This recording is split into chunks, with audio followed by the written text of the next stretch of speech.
Bom dia a todos, oficialmente. Vocês estão vendo, né, que mesmo depois de um ano de pandemia, né, um ano de aulas à distância, ainda está uma confusão danada, né?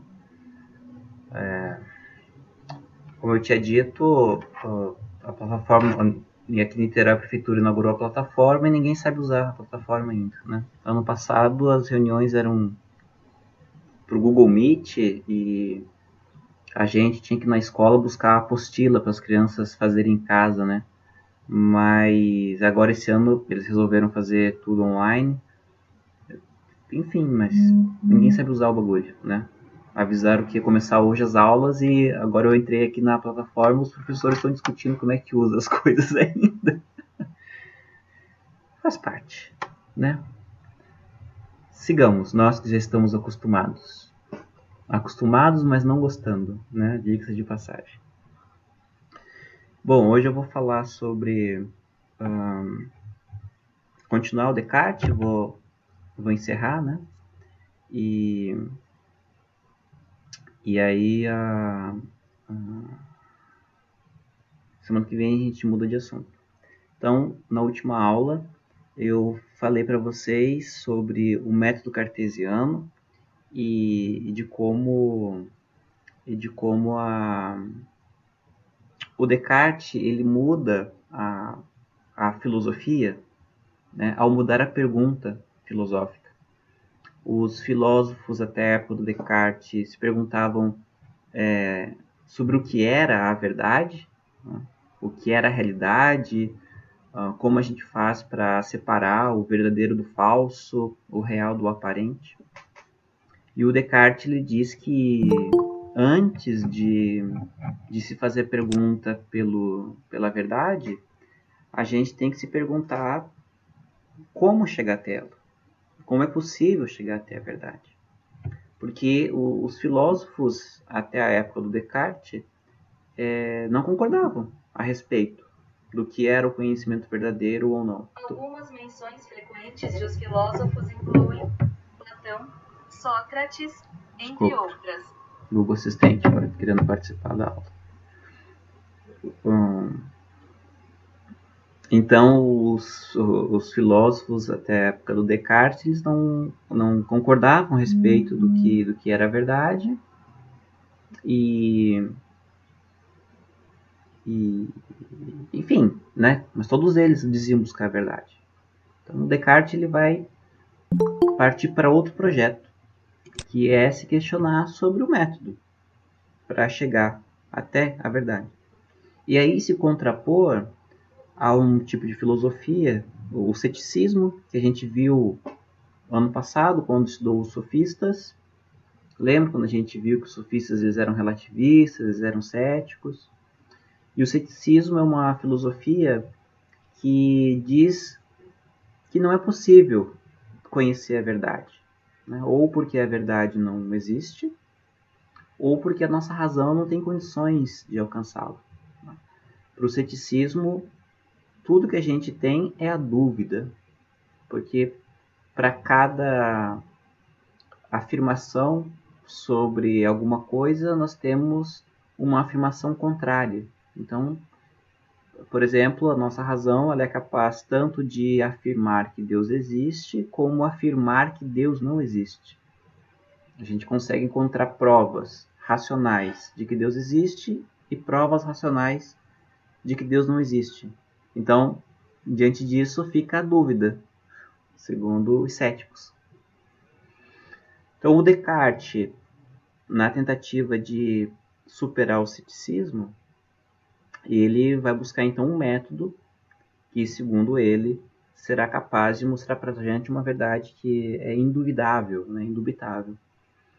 E essa é a primeira regra do método cartesiano, a regra de que se algo for duvidoso, se eu posso ter dúvidas, qualquer dúvida, pode ser a dúvida mais ridícula, a dúvida mais boba de todas. Se eu tiver dúvidas sobre esse algo, eu não posso afirmar de princípio que é verdade. Veja, não é que por ter dúvidas, eu digo que é falso, ou digo que não é verdadeiro. Não é isso. Por ter dúvidas, eu a princípio não posso afirmar que seja verdade. Não afirmar que seja verdade não é dizer que é errado, que é falso. Você ainda não sabe. Como você não demonstrou a verdade, você não sabe se é verdade ou não. É isso, tá? Por exemplo, eu nunca fui para Varre-Sai. Nunca fui em Varre-Sai. Então, eu não posso dizer que Varre-Sai não existe. Porque eu nunca fui nem procurar Varre-Sai. Então, pelo fato de eu não conhecer Varre-Sai, eu não posso dizer que Varre-Sai existe ou que não existe, tá? Eu posso desconfiar que todo mundo que diz que mora em Varre-Sai está mentindo, mas é só uma hipótese. Assim como eu posso fazer a hipótese de que todo mundo que diz que mora em Varre-Sai está falando a verdade. Para mim, Rafael, é uma hipótese. Eu nunca fui, então é uma hipótese, tá? Então, o fato de não afirmar a verdade não significa necessariamente que é errado, que é mentira, que é falso, tá? Marcos Vinícius comenta aqui, então não sabe se é certo ou se é errado. É, exatamente. Exatamente. O fato de você ter dúvidas não significa que não é verdade. Você tem dúvida. Só isso, tá? O que o Descartes... Agora, sim, se você acha que só resta dúvidas a respeito de todas as coisas, então você é um cético. Agora, o Descartes... Meu vídeo travou? Voltou. Agora, o Descartes, ele não quer ser um cético. O Descartes, ele quer encontrar uma verdade. Ele quer encontrar um conhecimento que não apenas seja induvidável, mas que também sirva de fundamento para todos os outros conhecimentos. Vou dar um exemplo aqui. Na Idade Média, na filosofia medieval, que nós vimos no módulo anterior, na filosofia medieval, todo conhecimento ele é fundamentado em Deus. Lembram, né? Que para os filósofos medievais, eu só posso considerar algo como sendo verdadeiro se essa ideia estiver ligada à ideia de Deus. Então, a ciência deve ser fundamentada na Bíblia, e a Bíblia está certa porque a Bíblia é a palavra de Deus. Essa é a mentalidade da filosofia medieval. O Descartes diria: eu não posso aceitar as ideias medievais como certas a princípio, porque as ideias dos medievais estão fundamentadas numa ideia que não é segura. Deus, a ideia de Deus, não é uma ideia sobre a qual se possa ter certeza. Eu não estou dizendo que Deus não existe, tá? Estou dizendo que a ideia de Deus é uma ideia duvidável. A gente pode duvidar de que Deus exista. Não podemos. Tanto podemos que existem os ateus, né? Não apenas duvidar de que Deus exista, mas também duvidar de que, existindo Deus, qual Deus? Sobre qual Deus nós estamos falando? Já que existem várias pessoas que acreditam em Deus ou deuses, e são concepções diferentes da ideia, né? Sobre essa ideia. Então Descartes fala, olha, você fundamentar a verdade na ideia de Deus, racionalmente, é um equívoco, porque você não consegue nem ter certeza sobre a própria ideia de Deus. Então, esse é o projeto filosófico do Descartes, encontrar uma certeza absoluta para então fundamentar todas as outras certezas. Tá? Esse é o projeto cartesiano. Então, é igual aquela parábola, não sei se é parábola, se é metáfora, que tem na Bíblia, quando Jesus fala assim, que tem dois construtores, né? Um constrói a casa sobre a rocha e o outro constrói a casa sobre a areia. E aí vem uma tempestade, a casa que estava sobre a rocha permaneceu, a casa que estava sobre a areia desmoronou. Tem isso, né? Mais ou menos assim a ideia. Então é isso que o Descartes está dizendo. Ó. Você construir a ideia de verdade, né, a partir da ideia de Deus, é como construir a casa sobre a areia. Não tem segurança nenhuma, não tem fundamento. Veja bem, só para reforçar, né, para você não sair dizendo que o Rafael está dizendo que Deus não existe. Não, tá. A ideia de Deus, né, porque a ideia de Deus é uma ideia duvidosa. Tá? Bom, então hoje eu vou falar para vocês sobre como Descartes chega à primeira certeza. Eu acho que eu comentei com vocês, né, que é a certeza de que eu existo, do eu existente, né? É isso aí, Marcos. Você construir uma ideia sem uma base firme. É isso que o Descartes está dizendo. E uma ideia duvidosa nunca é uma base firme. É isso que o Descartes está dizendo. Você construir todo um pensamento em cima de uma ideia que é duvidosa não é, não traz segurança nenhuma. Tá? Porque você constrói o pensamento em cima de uma ideia que, se você mostrar que aquela ideia está equivocada, todo o pensamento cai. A ideia cai toda. Né? E geralmente é assim que funciona com a gente. A gente pensa pouco a respeito das coisas, acha que tivemos grandes ideias, e aí quando coloca essa nossa grande ideia num debate, cai tudo, desmorona, porque a gente não refletiu a fundo, não percebeu as inconsistências dos nossos pensamentos, e aí a ideia cai toda. Não tem como manter. Né? Eu vou dar um exemplo bobo para vocês. Aquelas pessoas que dizem assim, em relação ao coronavírus. Eu conheço... vocês dizem que... as pessoas dizem que tomar cloroquina é errado. Mas eu tomo cloroquina e não fiquei doente. Aí eu respondo para a pessoa assim, mas uai, eu não tomo cloroquina e eu não fiquei doente. E o outro pode dizer assim, eu só comi pudim e eu não fiquei doente. Pessoal, é isso. Né? É a mesma coisa. Você dizer que tomou cloroquina e não ficou doente é a mesma coisa que outra pessoa dizer, eu não tomei e não fiquei doente. E o outro falar, eu comi só pudim e também não fiquei doente. Quem dos três está certo? Ou os três estão errados? Tá vendo? É isso. Você fundamenta uma ideia, você fundamenta na tua experiência. E a outra pessoa fala assim, uai, eu tomei cloroquina e fiquei doente. E o outro fala assim, eu conheci alguém que tomou cloroquina e morreu de coronavírus. Como é que é? Tá?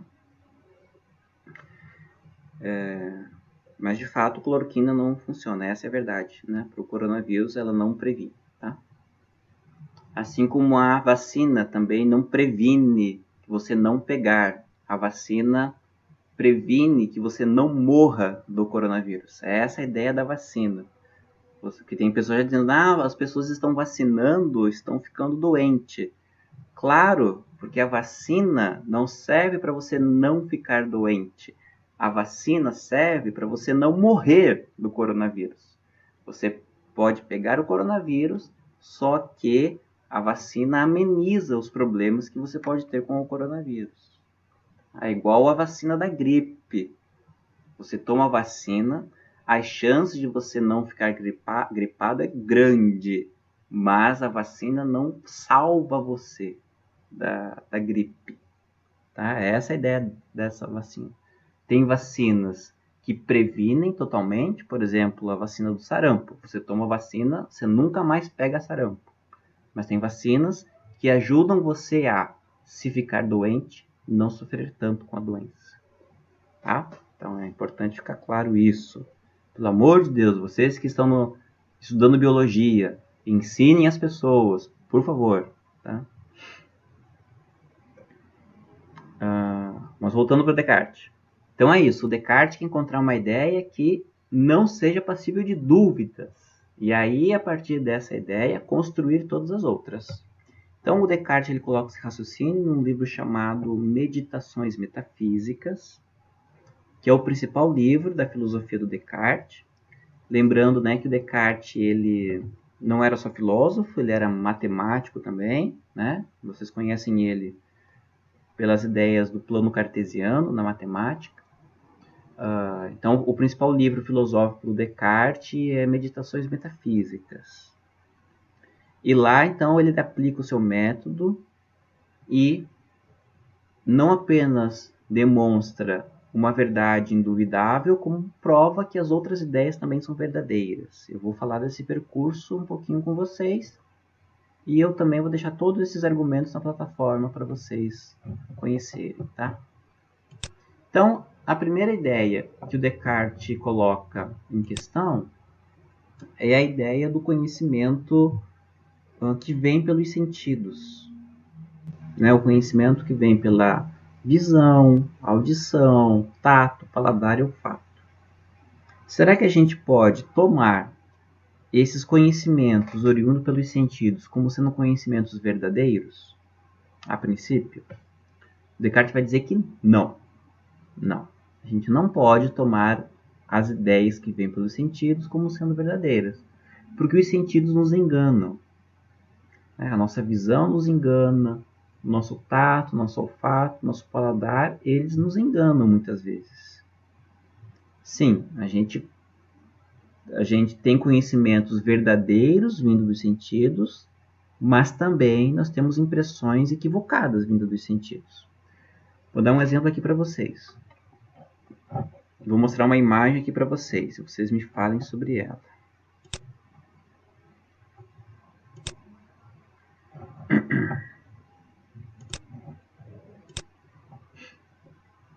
Essa é a imagem que eu estou compartilhando com vocês. Não é possível compartilhar essa tela? Por que não, mano?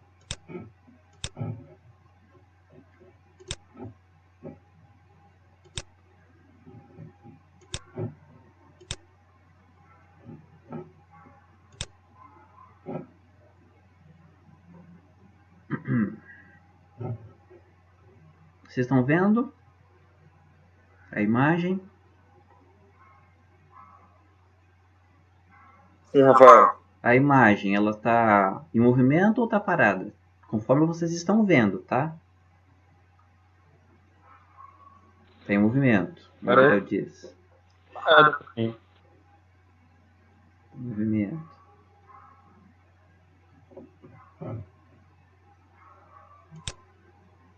Então, quando a gente olha a imagem, o nosso olho envia informação de que essa imagem está em movimento, né?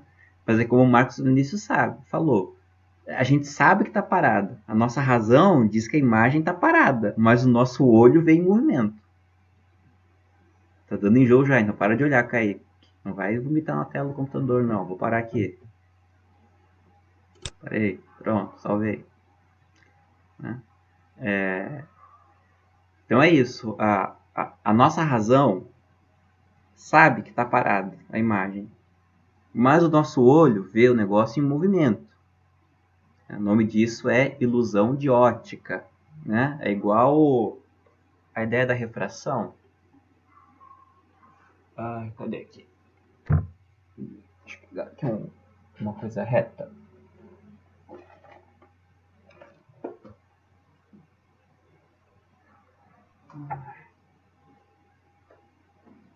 Cadê lápis? Não tem lápis na minha casa? Enfim.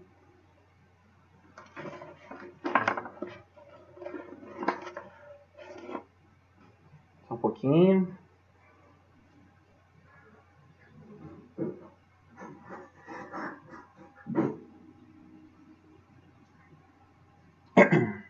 É igual esse efeito aqui na física da refração. A faca ela é reta, né?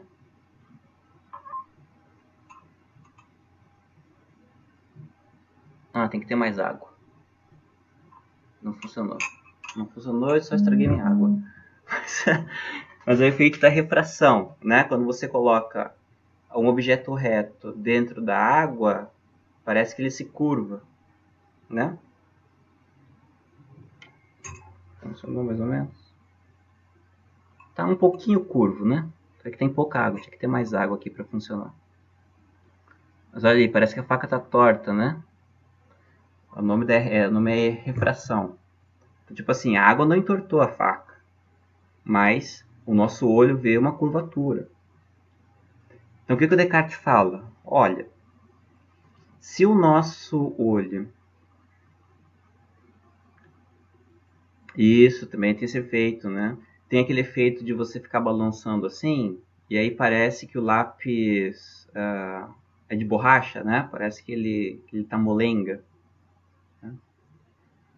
Então, se o nosso olho nos engana nessas situações, quando é que eu posso confiar no meu olho? Quando é que eu posso confiar naquilo que eu vejo? Tá? Então, se você é a pessoa, se você é daquelas pessoas que diz que só acredita vendo, você tem tanta fé quanto aquelas pessoas que acreditam sem ver. O Descartes diria isso para você. Né? Se você só acredita vendo, você tem tanta fé, ou na verdade você até tem mais fé do que aquelas pessoas que acreditam sem ver, porque você acredita em algo a partir do qual não dá para ter certeza. Né? Então... Oi, paixão. Tem um dente doendo aqui. Tem um dente doendo? Deixa eu ver. É que vai cair, paixão. Tá doendo porque vai cair. É que tá nascendo dente novo. Entendeu? Por isso que tá doendo. A tua aula começou. Você quer acompanhar? Quer ver? Aula? Não? Acorda um pouquinho depois você assiste. Desculpa, é vida real. Então eu não posso confiar nos sentidos. Porque se os sentidos me enganam algumas vezes, né? Como é que eu posso ter certeza de quando ele está me enganando ou não? Então, Descartes desconta os sentidos. Bom, eu posso confiar na minha consciência, né? Porque eu tenho consciência de que os sentidos podem me enganar. Descartes vai dizer, então, você não consegue confiar na consciência porque você nem sabe se você está consciente ou não. Tá? Que é o famoso argumento dos sonhos, que eu já brinquei com vocês algumas vezes. A gente não tem certeza de que a gente está acordado ou não. Tá? A gente não tem certeza a respeito do que nós estamos conscientes, porque a gente pode estar dormindo, a gente pode estar em coma, a gente pode estar sendo vítima de alguma ilusão mental causada por um medicamento ou ausência dele, né? O show de Truman seria o terceiro argumento que eu vou mostrar daqui a pouquinho, né? Pois é, o Anderson falou aqui que pode ser tudo uma ilusão da Matrix, pode ser um sonho do Inception, pode ser... enfim, pode ser qualquer coisa. O Descartes está no livro, ele usa o argumento de gases da bile, que seria uma doença da época, né? Eles achavam que a nossa bile envia alguns gases para né? Enfim, e a gente fica doente, tendo ilusão, né? Vocês vão ler lá no texto do Descartes, fala assim, eu posso estar sendo vítima de gases da bile, que seria uma doença que aí deixa a gente tendo ilusões, né? Enfim, então como é que a gente sabe se a gente está consciente ou não? Como é que a gente tem certeza da nossa consciência? Aí você pode dizer assim, eu posso ter certeza que eu estou acordado, que eu estou consciente porque eu sinto dores. Aí o Descartes fala assim, mas você não acabou de colocar em dúvida os teus sentidos? Como é que você vai confiar nos teus sentidos para ter consciência se você não tem nem certeza do que você percebe pelos sentidos? Né? Complica. Fica complicado. Então, Descartes falou assim, né? Então, beleza. O Kaique falou aqui que a gente pode estar num show de Truman, né? No filme Show de Truman, o Truman ele é manipulado pelo programa de televisão, né? Cria-se todo um cenário que seria tipo um reality show, né? É um reality show onde todo mundo assiste o Truman, mas o Truman ele acredita que aquilo que ele vive é o mundo mesmo. Então, a isso aí o Descartes chama do argumento do Deus enganador. Seria mais ou menos assim. Eu não posso confiar nos sentidos. Eu não posso confiar na minha consciência. Tipo Bolt, exatamente, o Anderson. O filme do Bolt é a mesma coisa. É o cachorrinho que acha que é super-herói, mas na verdade ele era só um astro de cinema, que não tem superpoder nenhum. Né? Então assim, bom, mas eu não posso confiar nos sentidos, eu não posso confiar na consciência. Porém, o conhecimento matemático, ele é sempre o mesmo. Se eu estou consciente ou não, se eu estou... não depende dos sentidos, né? A matemática não depende do que eu sinto, depende só do que eu penso. Aí o Descartes fala assim, beleza, mas vai que existe um Deus enganador que faz com que eu pense que 2 mais 2 é 4, quando na verdade 2 mais 2 é 7.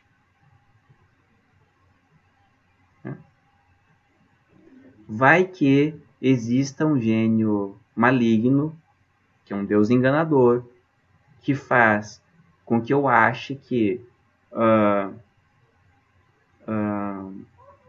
o teorema de Pitágoras ele funciona para ver lá os lados do triângulo retângulo, quando na verdade está totalmente errado e é outra coisa o mundo. Né?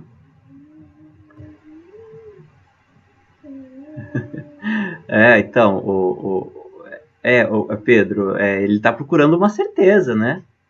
Então, assim, ele está procurando uma certeza. É plausível essa dúvida?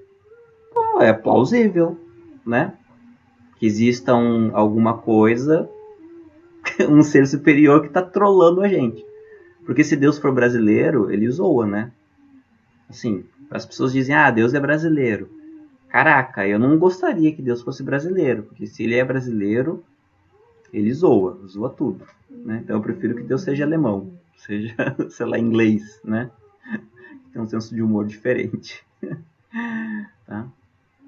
Então, é plausível que seja Deus enganador? É plausível. Tem aí o show de Truman, tá aí o Bolt, tá aí o Big Brother para mostrar pra gente, né? Bom, então eu não posso confiar nos sentidos, não posso confiar na consciência, não posso confiar na matemática. Existe alguma coisa que eu posso confiar? Descartes fala, bom, existe sim, algo que eu não posso ter dúvidas, é de que eu existo. Mas existo enquanto coisa pensante, não enquanto corpo, né? Papai, tô coçando. Tá coçando? Pega o cloramina, né, que eu passo pra você.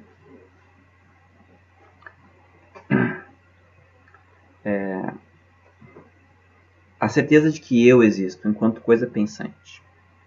Né? Pois é, Marcos, não é que eu tô vivo. É que eu existo enquanto ser pensante. Porque eu posso estar morto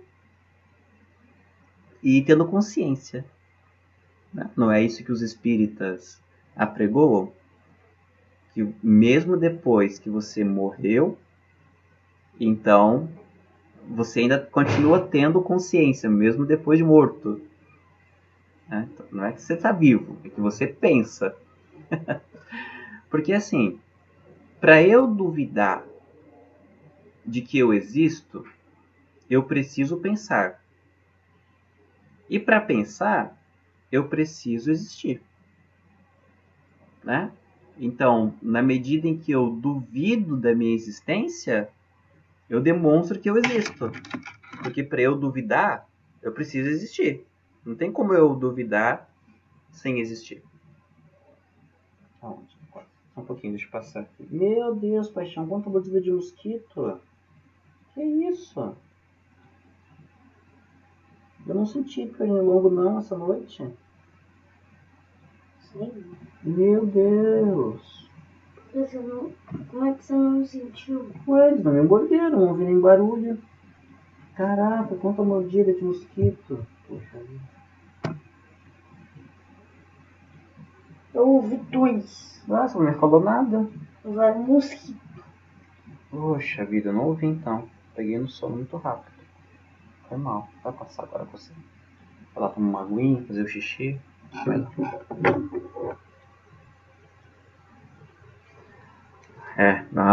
Viu? Vida real, né? Aula presencial é isso, né? Ao vivo.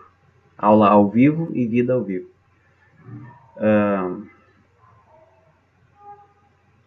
Bom, então voltando. Então, para eu duvidar que eu exista, eu preciso pensar. E para pensar, eu preciso existir. Aí você pode pensar. Vocês estão vendo que minha vida é real, né? Bom, você pode dizer assim, mas pode existir um Deus que está me enganando a respeito da minha existência. Ele pode estar dizendo para mim que eu existo quando não existo. Não, mas para Deus dizer, para esse gênio maligno me enganar, eu preciso existir. Porque como é que ele me enganaria se eu não existisse? Para ele dizer assim, olha, você não existe, eu preciso existir. Para eu ouvir alguém dizer que eu não exista, eu preciso existir. Pode ser que esse alguém não exista. Mas para eu ouvir a frase, você não existe, eu tenho que existir. Então, né, duvidar da minha existência prova que eu existo.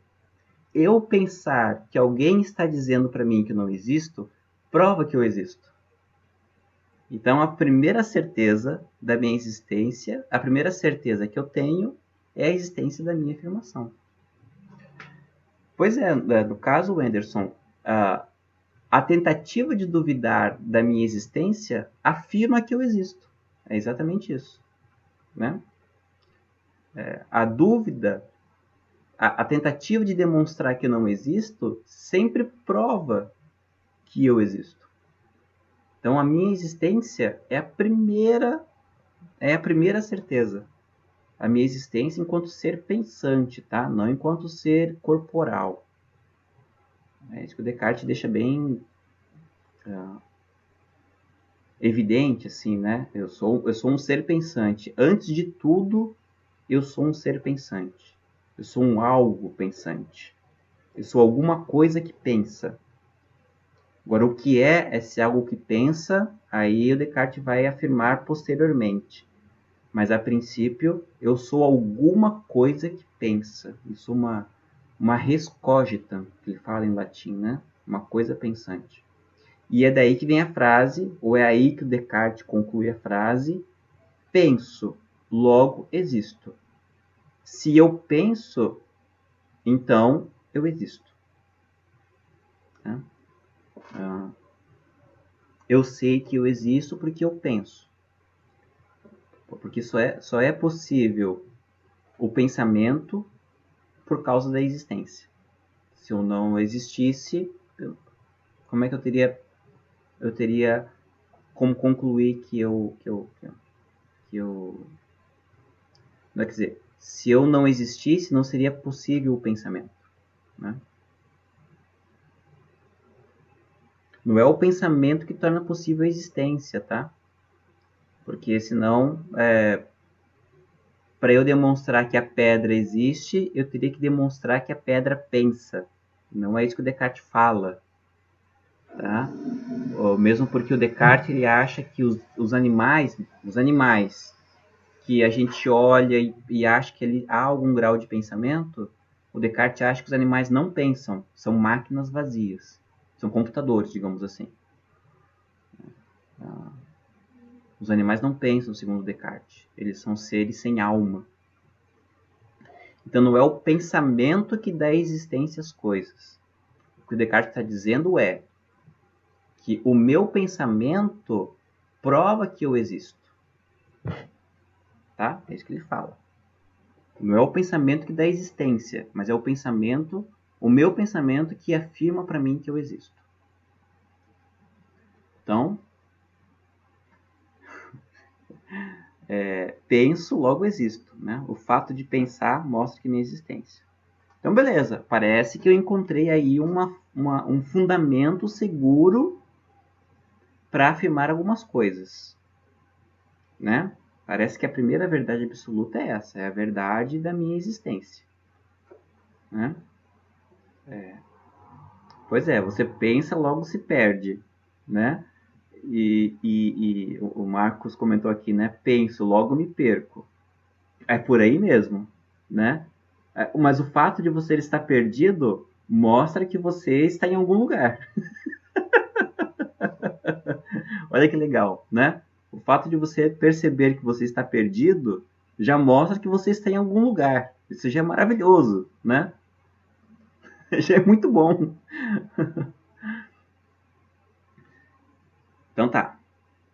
Então o Descartes fala assim, show, eu sei que eu existo, tranquilo. Então, a partir daqui, vamos para algum lugar, né, Kim? Eu sei que estou perdido. Então, a partir daqui, vamos ver para onde é que eu vou, né? Doida? Ih, doida. Ih, Sara, doida a gente já é sem perceber isso, né? Você só tá percebendo que você é doida. Não é que eu estou te deixando doida. Você tá percebendo que você é doida. Bem-vindo, né? Então lá, show. Sei que eu existo. Agora, vamos, a partir da minha existência, vamos considerar algumas ideias que eu tenho. Eu tenho uma ideia, a ideia de perfeição. Eu carrego comigo a ideia de algo que é perfeito. Mas eu não conheço nada que é perfeito. Eu não sou perfeito. Eu sei que eu não sou perfeito, porque eu me engano, eu erro. Então, perfeito eu não sou.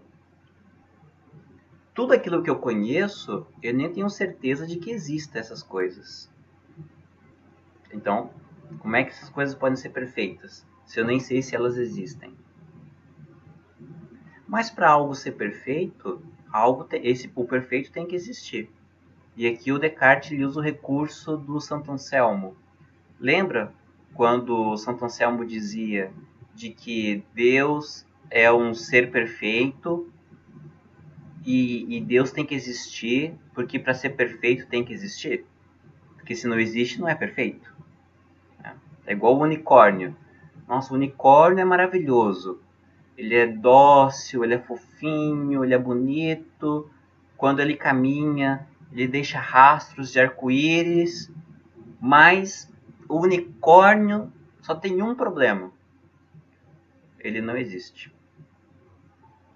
Né? Caraca, o unicórnio ele é perfeito. Quer dizer, ele é quase perfeito. Quase perfeito. Ele só tem um problema. Ele não existe. Né? As pessoas procuram o par perfeito. Né? O único problema do par perfeito, o único problema da pessoa perfeita é que não existe. Né? Pois é, Kaique, né? Ninguém fotografou o unicórnio ainda, né? Então a gente não tem certeza de que ele existe, né? Então o único problema da pessoa perfeita é que a pessoa perfeita não existe. Olha só. Mas fora isso, a pessoa é perfeita, né? O unicórnio é perfeito. Tirando o fato de que ele não existe, então ele é perfeito, né? Uai, não pode ser. Né? Então Descartes fala, eu tenho a ideia da perfeição, agora se é perfeito mesmo, tem que existir, né? Então, eu já nasci com essa ideia da perfeição dentro de mim. Então, Descartes ele defende o que a gente chama de ideias inatas. A gente já nasce com algumas ideias na nossa alma. Então, esse ser perfeito ele existe e esse ser perfeito é Deus.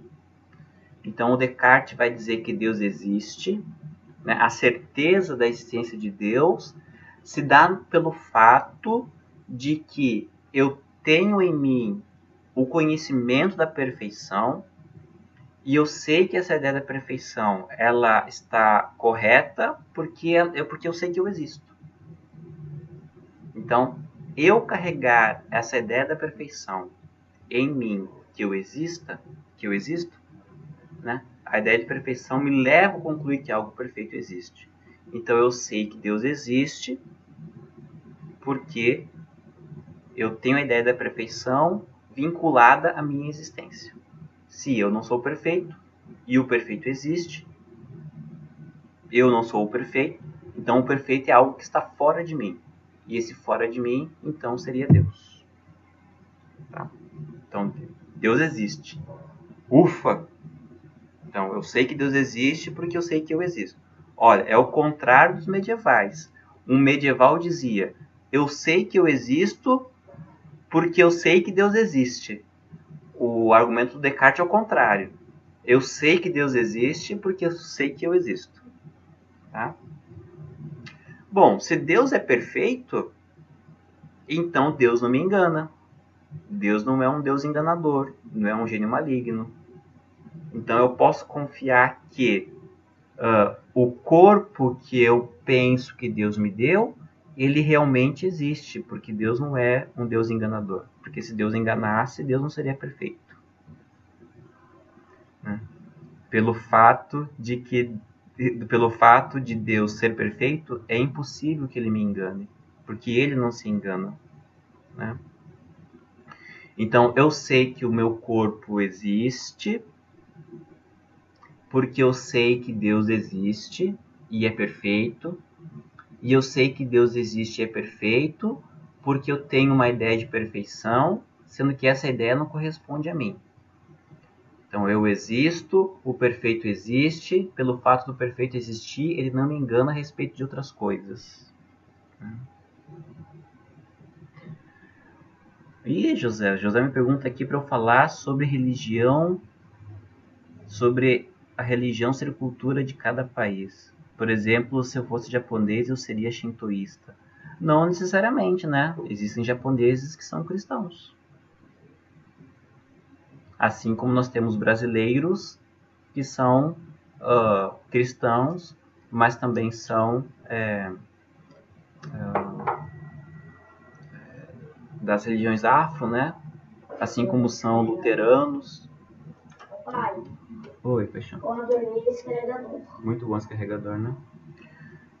Tá vendo? Então, assim, tem a criação, né? Por exemplo, eu cresci, fui educado no cristianismo, fui católico, fui batista, passei um tempo agnóstico e agora estou caminhando pelo budismo. É complicado essas coisas, né? Enfim, mas isso já é outro assunto. Deixa o telefone carregando um pouco, depois eu uso. Tá bom. Então, mas assim, o fato é que tem alguma coisa, né, aí. Tem um Deus na parada. Sempre tem um Deus na parada. Na minha parada sempre tem um Deus. Para terminar a aula, né? Então, eu sei que o mundo existe, né? Porque eu sei que o meu corpo existe. Eu não sei, por exemplo, se essa faca realmente é de prata, né? Mas eu sei que essa faca existe porque eu estou tocando ela, estou vendo ela. Não sei se ela é exatamente assim, né? Mas eu sei que o meu corpo está em contato com ela, que os meus sentidos estão em contato com ela. E eu sei que os meus sentidos estão em contato com ela porque, né, eu sou provido de um corpo e esse corpo é dado por Deus. Eu sei que esse corpo ele existe, né? Porque Deus não. Então, mas o tato é assim. Eu não parto, né? O Enzo pergunta aqui, mas se o tato engana, como ter certeza, né? Então, eu sozinho eu não posso partir do tato. O tato por si só ele é duvidoso, mas quando eu vinculo o tato à ideia da minha existência, então já é uma ideia mais segura. Certo? O tato sozinho é duvidoso, mas o tato vinculado a ideia da minha existência, já é uma ideia mais segura. É igual a ideia de Deus. A ideia de Deus sozinha é uma ideia duvidosa. Mas quando eu vinculo Deus à ideia da minha existência, então a ideia de Deus passa a ser verdadeira também. É isso que o Descartes está dizendo. Eu preciso partir de uma fonte segura. Então, a ideia de Deus por si só não é segura. Mas a ideia de Deus vinculada à minha existência, ok. Os meus sentidos, partir dos sentidos, me leva à dúvida. Mas, se eu chego aos sentidos a partir da certeza de que eu existo, então, ok, é mais segura. Eu posso ter um pouco de segurança nessa ideia, porque eu vinculo ela à minha existência. Tá? É assim, se vocês estão perdidos, ok, estamos indo bem. Né? Porque é difícil mesmo, o negócio é complicado. Né? É o que a gente chama de pensamento dedutivo. Né? A partir de uma certeza, eu vinculo outras certezas. Então, o pensamento do Descartes é dedutivo. Né? Então, assim, show. O pensamento do Descartes é um pensamento matemático. Né? O pensamento matemático é assim, você tem a fórmula. A fórmula, ela é uma tautologia, digamos assim. Algum professor de matemática já fez uma demonstração da verdade de uma fórmula? Já mostrou por que a fórmula é verdade? Ela é certa? Não sei se algum professor de vocês já fez uma demonstração matemática. Por que eu tenho que confiar naquela fórmula? Então, é igual o Descartes. O Descartes está usando um pensamento matemático. É isso. Né? A partir dessa fórmula, penso, logo existo, ele vai deduzindo as outras coisas. É a mesma coisa. Não esqueçam, o Descartes ele é matemático. Então, a mesma confusão, se vocês ficaram perdidos quando o professor fez uma demonstração de uma fórmula matemática para você, então é a mesma confusão que vocês estão tendo com o Descartes, porque o Descartes ele é matemático. Ele aplica a matemática na filosofia. É a mesma coisa. É a mesma ideia. O Descartes ele cria uma tautologia, né? O penso logo existe é uma tautologia, né? É uma evidência por si mesmo. Então é isso. Se você ficou confuso, ok, tá indo muito bem, né? É isso aí. Então, sei lá, eu acho que com essa conclusão eu encerro a aula, né? Eu só fui entender Descartes depois que eu saí da faculdade. Depois de uns 3 anos assim, a ficha caiu. Caraca, nossa, uau, entendi. Tipo, do nada eu entendi. É isso aí, se você tá confuso, você tá no caminho certo, Marcos.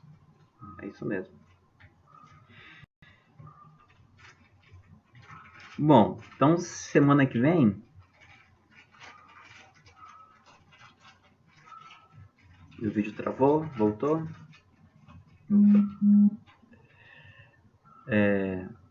Então semana que vem, tá, eu vou falar do empirismo. O empirismo, ele já diz que todo conhecimento ele parte dos sentidos. Tá? Quanto mais perto da experiência sensível, mais certeza eu tenho. Que é o contrário do Descartes. O Descartes ele fala: quanto mais racional, mais verdadeiro. O empirista já fala: quanto mais perto da experiência, mais certeza. É o contrário, tá? Aí a gente vai ver um pouquinho de John Locke, de Francis Bacon. Não existia psiquiatra nessa época não, Marcos. Psiquiatra é algo de 1800, finalzinho de 1800, né? A médico psiquiatra é finalzinho. Já. Nessa época não tinha psiquiatra, não. Acho que é por isso que os psiquiatras vão existir, né? Por conta de tudo isso que os filósofos causaram, vai exigir a existência da psiquiatria, né?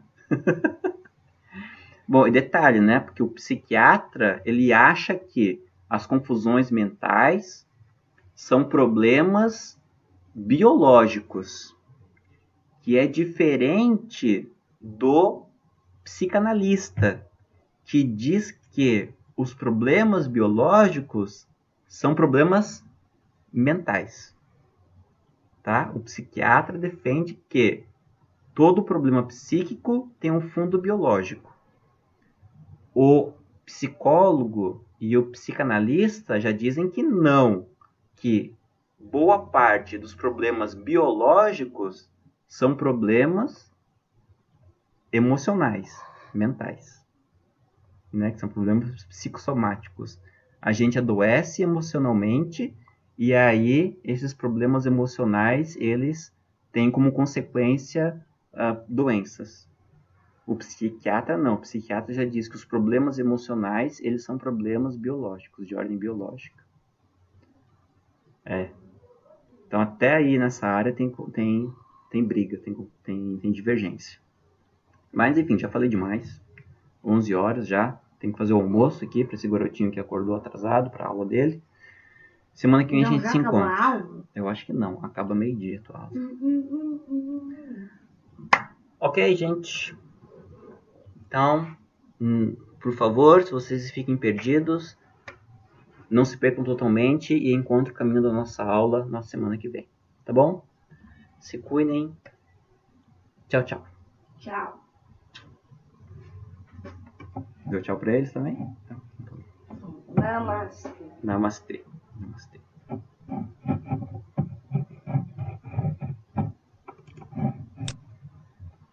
Caraca, olha o tamanho desse A.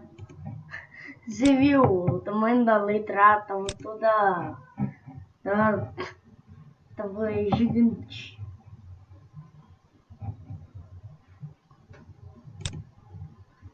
I can represent, sim.